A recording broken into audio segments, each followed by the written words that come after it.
Correct. I can't believe this. Listen to what he said. What did he say? He said that he talks to all the produce people and the people in this supermarket. Yeah. And they said that a lot, as far as theft is concerned, that the first thing they go for is the meat aisle. That's what I said, the meat. Yeah, the meat. And then they take it down to the local service station and resell it. What? Yeah, so they take them to servos and resell them.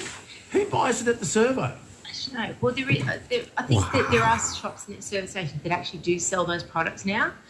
But and then he said that apparently anything under $80 and under, the police do not want them to report it. And so these criminals know that they can just walk in and Unbelievable. So the truckie, Yep. I think the SES are calling it. Oh. I'm going to check with the SES about evacuations because there are plenty of people on the eastern seaboard of Australia, particularly Western New South Wales, struggling with the rain and the flooding over the weekend. But look, just repeating, the taxi driver said that the produce managers at this particular supermarket chain are told that if what's stolen is under $80, don't worry about it. Really? That's just a green light, isn't it? They have a big problem in San Francisco at the moment where they decriminalise the theft of any good over $999. And so San Francisco is a hellhole at the moment, absolute hellhole. The crime is through the roof because thieves know that if they get caught and what they're stealing is worth under $1,000, they get off. And everybody in San Francisco's got bars on their windows now, and more people have got guns than ever before and security dogs. It's just a shit fight. So this truckie, let's assume he's telling us the truth. He's saying that the retail managers are saying it's mostly meat, which I said in my introduction. But I thought people were stealing it to take home and eat. According to the truckie, they're selling it at a servo. They're on selling it. That sounds bizarre. At a servo, what servo buys stolen meat? Well, Unbelievable. this is what he's been told. 133353 is the telephone number. Do you work in retail? What's your policy? Do you report thefts? As we get closer to Christmas, it's going to increase. And as the cost of living goes up, it's going to get worse. You might have some thoughts. You may have some experiences. 133353. Now, Emily Wells is with the SES Media, and she joins us on the telephone now because, God, there's been some rain and there have been some displaced families over the weekend. Emily, good morning to you.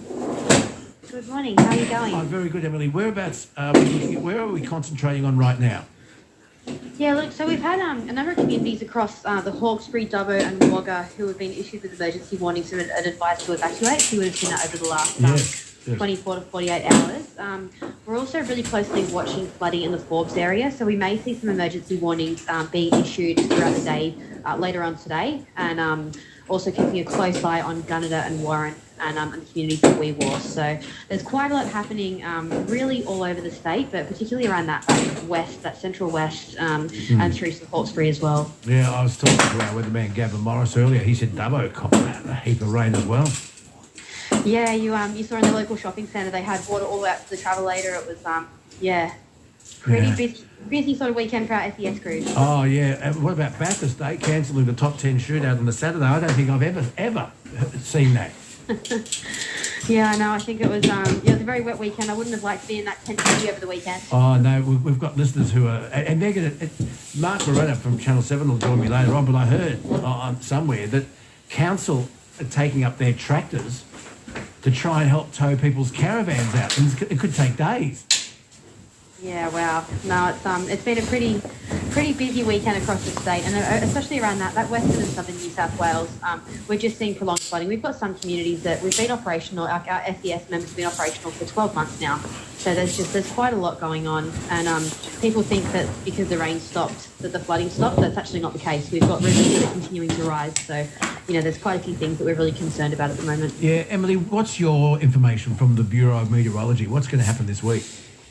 Yeah, so look, we're expecting obviously that renewed and prolonged flooding throughout the week, but our longer term forecast is another rain band to spread across New South Wales between Wednesday and Friday, which is likely to impact many inland